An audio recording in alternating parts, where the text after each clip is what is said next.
More than ever before, developers have access to information and data that gives them what I think is the most precise information that they can get about the gaming population, especially a gaming population that they're serving. For the most part now, gamers know who their gamers are. They know what their gamers like. They know exactly what makes their gamers tick. However, they've overanalyzed in a way that has tried to harness what will make their gamers spend the most money, that they've forgotten that those previous things, the metrics in terms of getting what the player actually likes about their game, how the player resonates with their game, are the things that they should focus on, and thereby the cascading effect of the player spending more money is what would then follow at the end of the day as a result. It seems to me right now that in the gaming industry, what we're seeing, especially as we're looking at Ubisoft, is probably very interesting.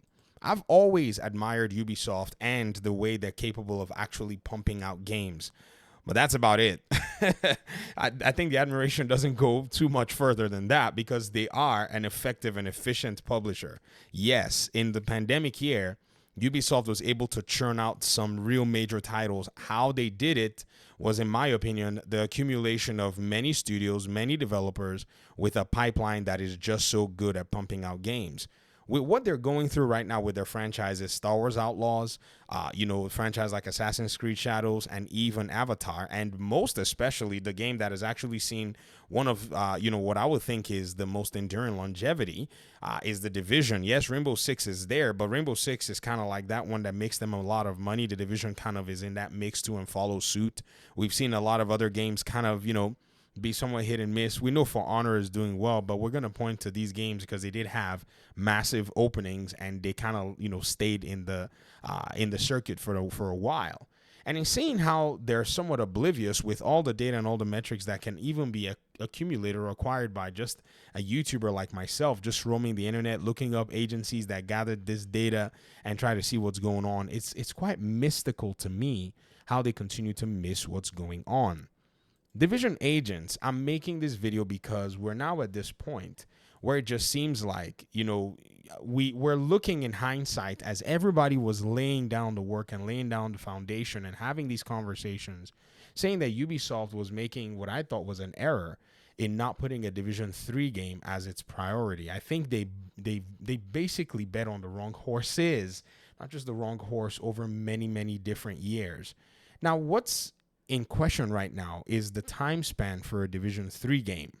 A lot of excitement has already waned for the Division 2. There's just no bringing that into perspective as to whether players would want to come back without anything significant. Some players may come back, depending on how they actually restructure the game. But the Division 3 is rumored to have started development in 2024. Do y'all remember very carefully, and I think some content creators or even myself may have been at the precipice of this. I remember making a lot of these Division 3 videos where I said, man, it just makes sense that they make a Division 3. Apparently at that time, they hadn't even approved the Division 3 in production. And then I made a post to Ubisoft and I just said, hey, man, Division Massive, tell us if you're making. I just tweeted them. And then like hours later, we got a report from Insider Gaming saying that there were no plans to make a Division 3 game. Only for months later, we hear that Julian Garrity is going to take the executive producer role on a Division 3 game after he's finished shipping Star Wars Outlaws.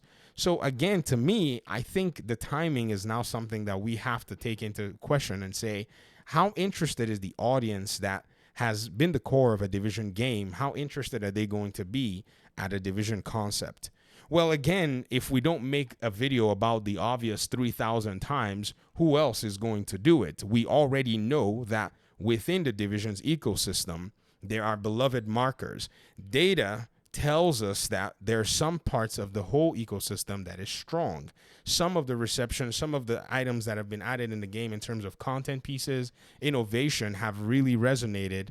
And the developers can probably bring, say, something that makes sense in terms of collating all what needs to go in this Division 3 game from data sets that they have in that regard. Right now, there's also news of some surveys that are floating around in the community. Now, again, some people have said, it's probably going to be a while before we see a division game. I get it, but remember they pumped out division, from division 1 to 2 was about 3 years. But still, 3 years from now is still a ways to go. But time does fly, and we hope that everything is okay and we're all here alive to see another division game. Believe you me, a lot has happened. Good friends have been made. Good friends have passed along in the journey from Division 1 to 2 and even to Division 2 until now. And, everyone has their stories along the way in terms of this conversation.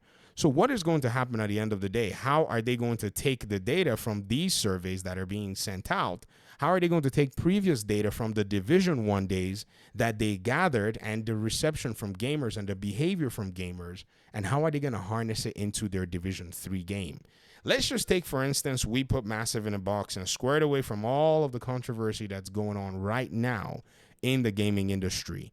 How does all that look for them when it comes down to actually sitting down to think through what gamers actually liked about 2 iterations of their games?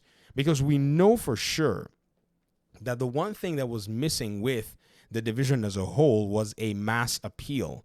And the mass appeal was something that the game never necessarily had. What also was missing were aspects of its central and core appeal. So it kind of was in a weird place. The things that made its hardcore gamers and its hardcore aficionados kind of stay eventually got watered down. The thing that would have attracted a mass appeal was not necessarily appealing enough, or was at least cut short. Example, an extraction mode that would have appealed to a wider audience had they known about it, or had they come on I would say better footing, was survival.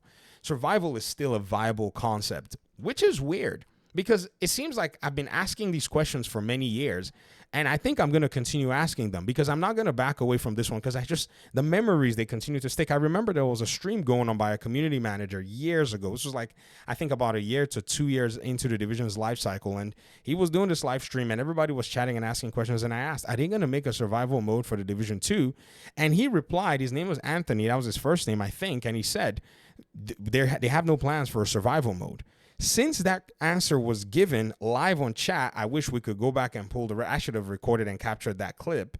Since then, many other game modes have actually been released on the division. In fact, this was before Warlords of New York. So take everything pre-Warlords of New York and then look how much content has actually come since then. Descent and Summit and all of these other modes. Yet the mode that was the most, I think viral mode in all of the division, yes, they probably didn't have as much data to collate. I mean, that is their own fault, seeing that the Division 1 did not land very strong because of a lot of bugs and all kinds of things. But they still have not brought out an extraction mode in this particular game. Perhaps, according to rumors, they were trying to harness it and market it as an individual game for Heartland, but that is a missed opportunity. So again, a miss in trying to basically go ahead and, instead of taking their data properly to say, okay, what are our players going to like and how is that going to harness funds? They wanted to jump straight to the money using it rather than actually curating the experience in a way that it actually did good. Had they been developing Heartland as a mode within the Division 2's ecosystem, using its metrics, even pulling the Division players to come in and do, say, maybe PTSs or all kinds of stuff so that they can give feedback on this mode without all of the secrecy, I think by now we would have had a survival mode that would have kept the Division 2 relevant and then captured the mass appeal. Tarkov is an extraction shooter, not saying that the Division is like Tarkov, but that mass appeal is what you need from a player base that is outside of your core audience. And because of the way they've actually misused their data, they missed it. I can't stress how much the decision making in Ubisoft Massive has been very strange for me to try to wrap my mind around. Now, yes, maybe if they actually asked me, I'll probably do a bad job too, but I think, the perspectives are really, really heavy. And with all of what running a big studio entails, I feel like sometimes the developers can get caught up in all of the other things that's not playing their game. And, that's very sad because The Division is a game that requires you to play a lot of it to be able to see a lot of it. If you don't play a lot of it, you don't get to see a lot of it. And they put the players in the position where the player has to play a lot of it too. That's also their fault. They make things very difficult to get. The game is designed to keep you grinding. So in then grinding, you're now seeing a lot of challenges. And, there's an upside, which is you get to see opportunity. But then the developers themselves being in my opinion, somewhat far away from the game, I mean, they don't get to see the opportunity because, again, it's their job. I mean, I can't imagine having to develop a game and then go home and then be playing the game. Like, I can understand wanting to play something else. And so there's just so many challenges that this game faces that as they're coming out with a Division 3, they have a wealth of wisdom. They have a wealth of data to leverage. And if they cannot nail it, I just don't see how, this franchise exists anymore, in my opinion. But these are my thoughts. I'd love to hear yours in the comment section. Thanks so much for watching. Looking forward to a Division 3, regardless of all of the challenges that Ubisoft is facing right now. I'm still optimistic. I've been optimistic, guys. Even when there was no Division 3 planned, I was one of the few optimists out here. So, hey, I might as well stick with it until I finally hear that it's all finally over and then, everything is basically falling apart. But as long as we haven't heard that it's falling apart, I'm still just going to sit here and be waiting for what it is that we get to see. And hopefully they bring a good product. Hopefully it's a product that actually appeals to their audiences and follows exactly the data that actually made their audiences tick and give them money in the past. Thanks for watching the video, guys. I appreciate you guys' time and audience. Let me hear your thoughts in the comment section, and hopefully we'll talk pretty soon in another one. Peace out.